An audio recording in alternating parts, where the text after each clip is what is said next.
Good evening, denture peeps. So I had one of my fellow followers on here send me a message earlier today, and they asked me what my thoughts were. And it was another dental provider, and it was a prosthodontist, a dentist who, just for the record, has a higher level of licensure than myself. And they were talking about expectations with dentures and what you can eat, what you should eat, what you shouldn't eat. And I want to tell you my thoughts on that. And, it may not be a popular opinion if you're a prosthodontist and you're hearing from a denturist. Maybe you think that I don't know as much as you. That's okay. But I've been doing this a long time. So let me give you my thoughts on this.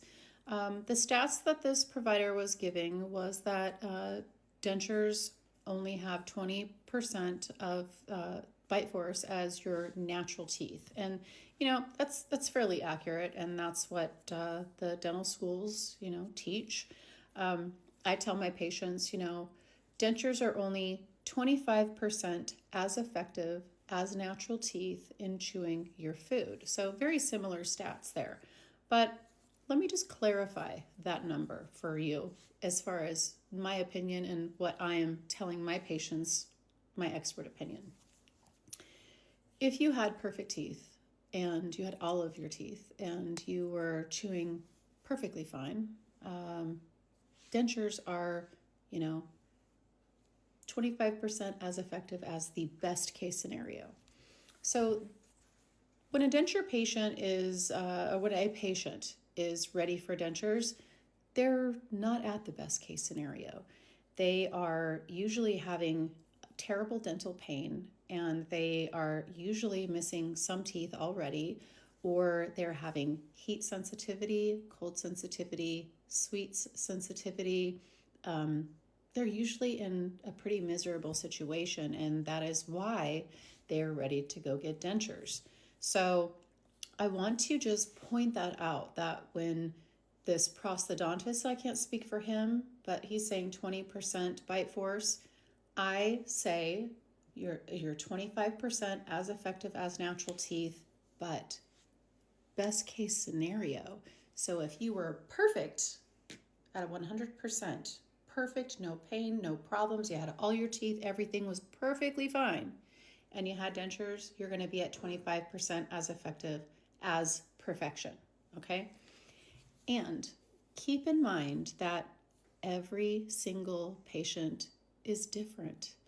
I have patients that I will see and they have flat ridges, and I don't think that they're going to have a very easy time. And I tell them, you're probably going to have to just eat soft foods. It's going to be a challenge for you. You're probably always going to have to wear adhesive because your bones are so resorbed. And I just have to be very upfront with them and very, above board and say, I can make you beautiful dentures that fit your mouth properly, but you may not be able to enjoy all of the foods that you once enjoyed. You may not be able to wear these dentures without adhesive. But this is my approach. And, this was what my parents used to tell me too. You have to give the patients realistic expectations. And I would rather give you the worst case scenario and have anything else that happens that's better than that worst case scenario happen for you. That way you have realistic expectations and you aren't set up for failure to yourself.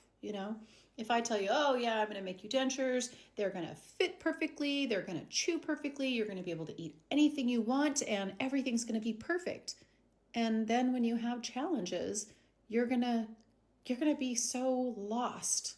You're going to feel so defeated because you were never given proper realistic expectations that this is going to be a challenge. This is going to be something that you have to adapt to. This is going to take a lot of practice, and it's not going to be a walk in the park. But as with any prosthetic device, you have to adapt to it. You have to practice. You have to get used to it. And it takes time for you to develop the muscle memory and everything that is required to learn how to chew with a prosthetic device. But So many of my patients surprise me. And one of them in particular, and I wish I was at work, I would show you her picture. I had a patient, and this was probably like 6 or 7 years ago. And when she came to me, she had been wearing the same dentures that she had had for 40 years. They were porcelain teeth, which we really try to stay away from nowadays because they're really hard on your bones, and they're beautiful teeth, but they're so hard that when you chew and chew and chew with them over years, it really wears down your bone structure. But anyways, so she had porcelain teeth, and she had had the same dentures for 40 years, and she came to me and she wanted new dentures, and her bones were so flat. She had just had severe bone loss, and I want to say she was probably about 78 years old. And I was very upfront with her. I said, these dentures should have been replaced 35 years ago.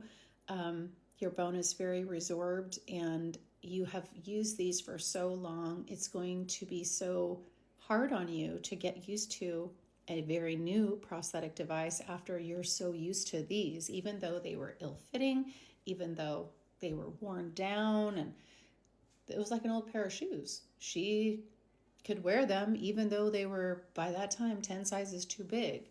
But I really prepared her for worst case scenario.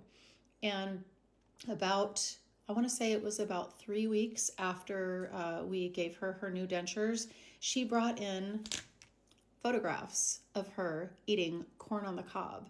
And it was a photograph of her sitting with a TV tray in front of her with like a stack of 4 empty corn on the cob, cobs.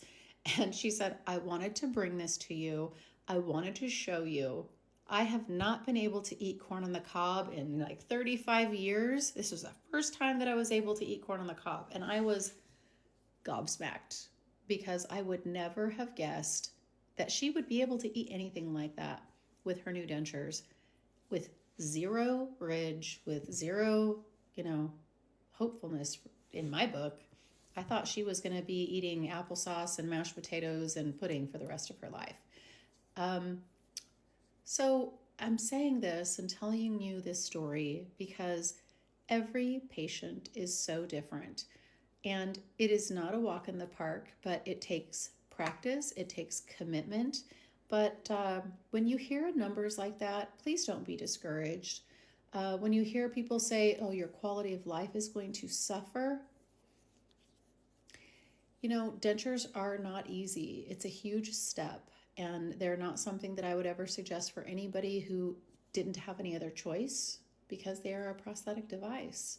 I wouldn't ask you to cut off your arm if your arm was healthy and get a prosthetic arm unless you had no other choice. And the same goes for your teeth. If you have no other choice, dentures are a wonderful option, and with time, practice, and patience, commitment, you will be able to enjoy the foods that you used to enjoy. Do I think you should be out there eating jawbreakers and chewing ice? No, I don't. Caramels are not going to probably be in your future because they're sticky and they make your dentures stick together. Things like that, yeah, but I think that you could have a great quality of life even without those few things. I hope this helps. If you have any questions, reach out. Hope I didn't tick off any prosthodontists or dentists out there. I've just been doing this for a long, long time. All I remember in my entire life is dentures because I literally grew up in a denture lab with my parents making dentures, and it is ingrained in me. I think I pretty much learned to, look at dentures and look at teeth and know about them since I learned to walk. So I feel like I've got a pretty good background. All right, have a great day.